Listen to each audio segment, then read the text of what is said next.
Picture this. You've got a 65-year-old male patient, history of tobacco use, hypertension, and he presents with sudden acute third toe ischemia. Oh, and he also happens to have a pulsatile groin mass.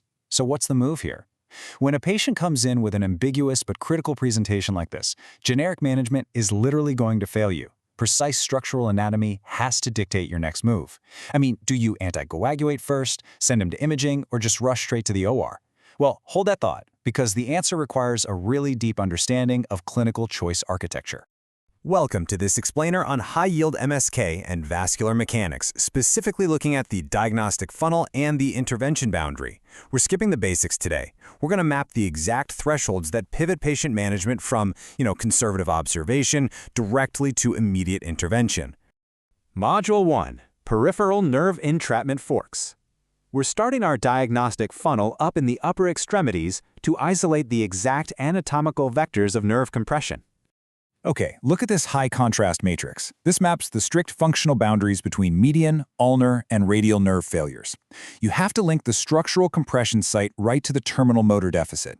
For instance, the median nerve gets trapped under the flexor retinaculum at the carpal tunnel, right?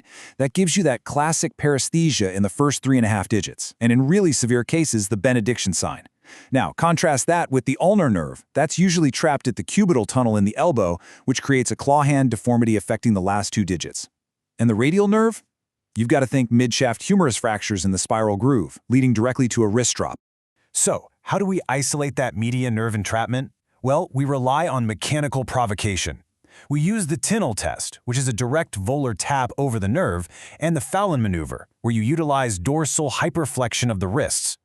While these are great for aggressively localizing median nerve entrapment at the wrist, their clinical sensitivity requires strict adherence to the exact dermatomal distribution.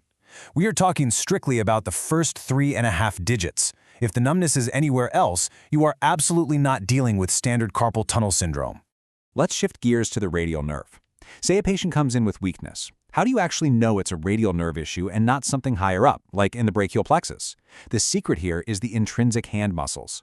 If your exam shows isolated weakness of the wrist and finger extensors, that classic wrist drop we mentioned, but it completely spares the intrinsic hand muscles, boom, you've pinpointed a radial nerve topography issue. At this exact stage, you need to immediately order EMG and nerve conduction studies. That's your gold standard to map the exact location of the lesion. All right, here's your first clinical variance box. For carpal tunnel, we usually start with neutral wrist splints and NSAIDs. But the singular variable that permanently alters your management algorithm is the onset of fixed sensory loss or objective thenar muscle atrophy. If you see that muscle wasting away at the base of the thumb, actually scratch that, splinting is completely off the table. It absolutely mandates surgical decompression. Module 2, Lower Extremity Joint Mechanics.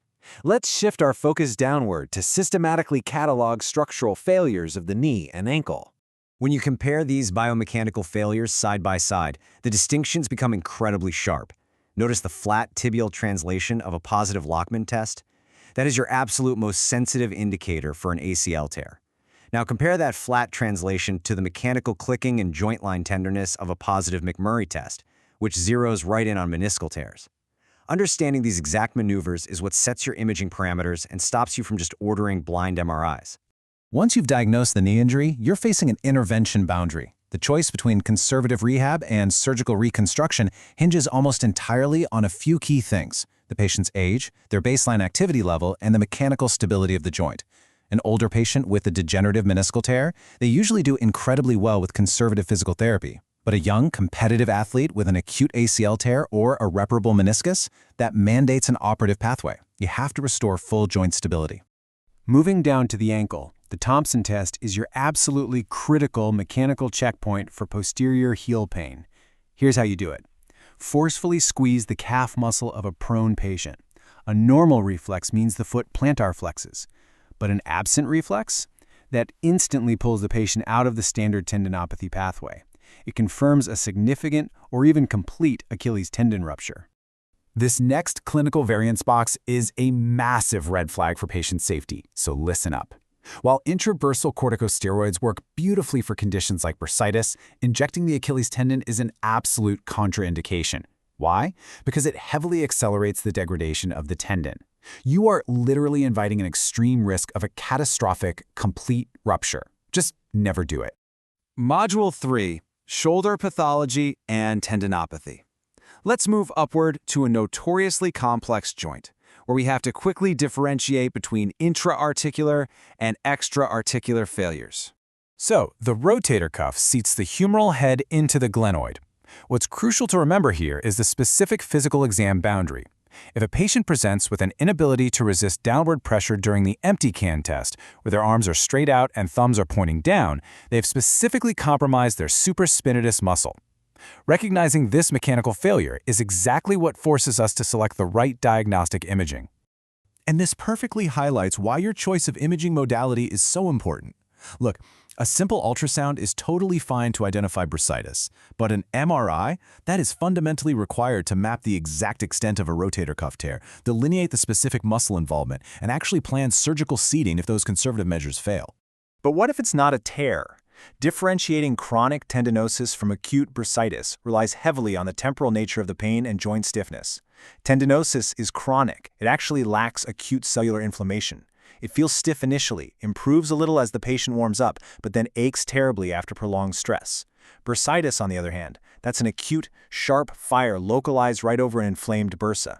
Knowing the difference tells you whether to prescribe rest and NSAIDs or if it's time for a targeted corticosteroid injection. Another clinical variance box here, and this one protects healthcare resources.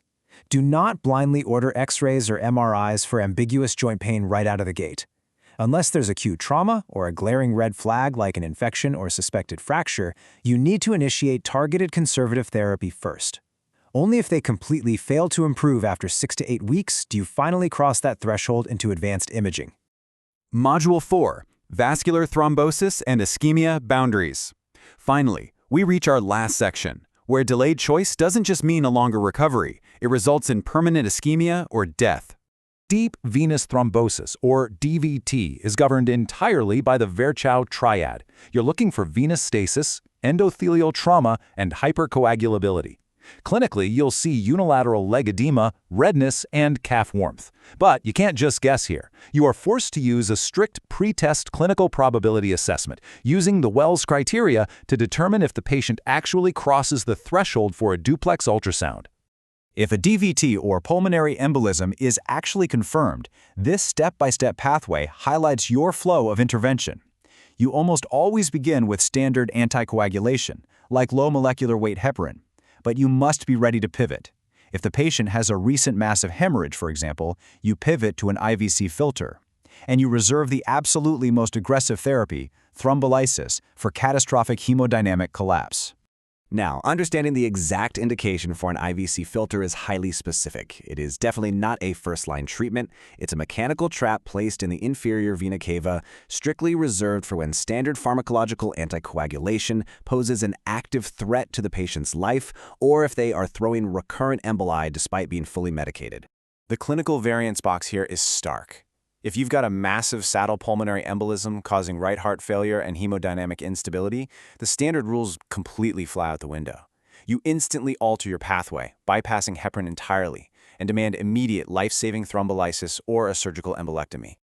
Okay, let's bring it all back to that clinical vignette from the very beginning. Remember our 65-year-old male with a pulsatile groin mass and sudden toe ischemia?